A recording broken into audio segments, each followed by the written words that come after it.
The crisp mountain air always smells of two things: fresh rain and the promise of a new day. For my mother, it smelled of hope. Every single morning, before the sun had a chance to kiss the misty hills of our village, she would be awake.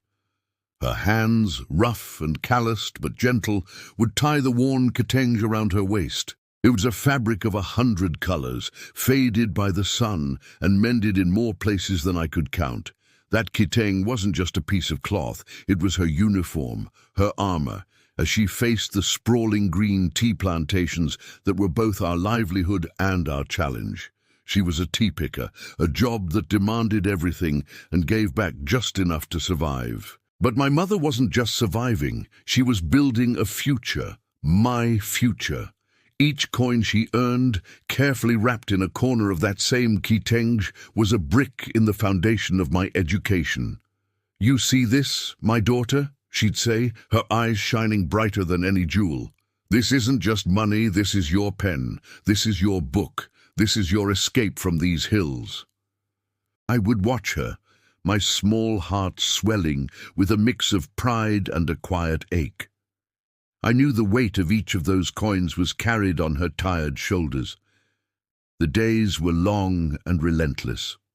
Under the scorching sun, she moved through the tea bushes like a dancer, her fingers plucking the tender leaves with a speed and precision that was mesmerizing. When I was little, I'd sometimes follow her, trying to mimic her movements, but my clumsy fingers would only manage a handful of leaves while her basket overflowed.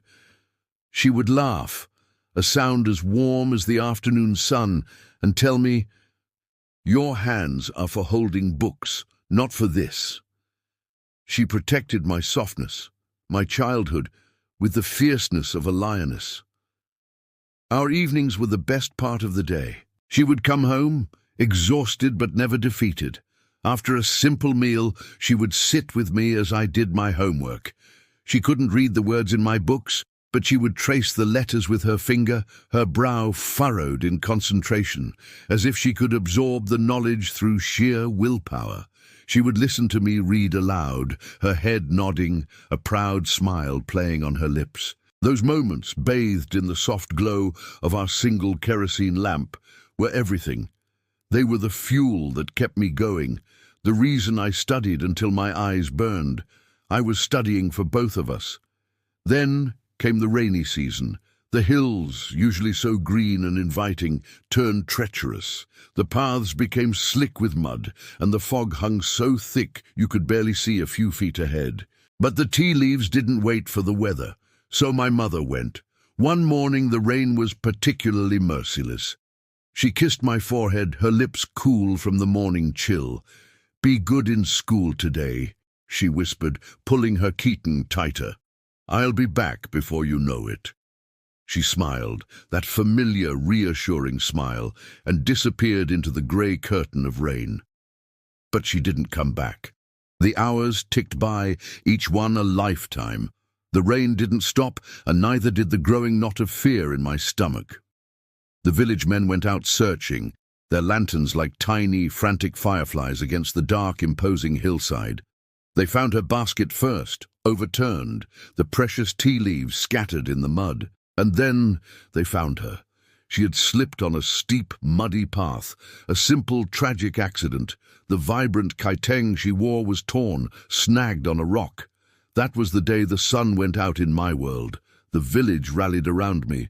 My mother's savings, every last coin she had painstakingly saved, were used exactly as she intended, for my education. Every school fee I paid felt like a sacred offering. Every exam I passed was a silent promise I kept to her. It was a long and lonely road. There were countless nights I cried myself to sleep, clutching the only piece of her I had left, a fragment of her torn kitenge.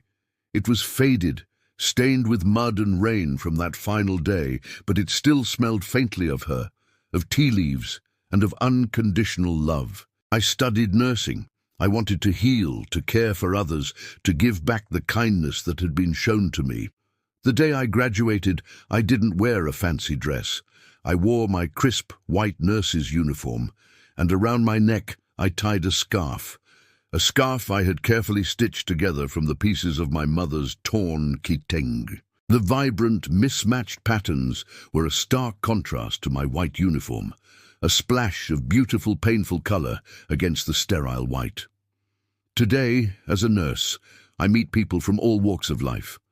I listen to their stories, I hold their hands, and I do my best to ease their pain. And every single day I wear this scarf. It's more than just a piece of fabric. It's a reminder of where I came from. It's the story of a mother's sacrifice, her unwavering belief in her daughter. When patients ask about it, I smile and tell them it was a gift from my mother. It keeps me warm, I say, but it does so much more than that. It keeps her memory alive. It's the strength that gets me through long shifts, the gentleness I try to offer my patients, the legacy of a love that transcends even death. It is her love, woven into every thread, a constant, colorful embrace around my neck, reminding me that even though she is gone, her dream lives on in me. Thank you so much for listening to my story. If it touched you in any way, please consider liking this video and subscribing to the channel for more stories that remind us of the power of love and sacrifice. Your support means the world.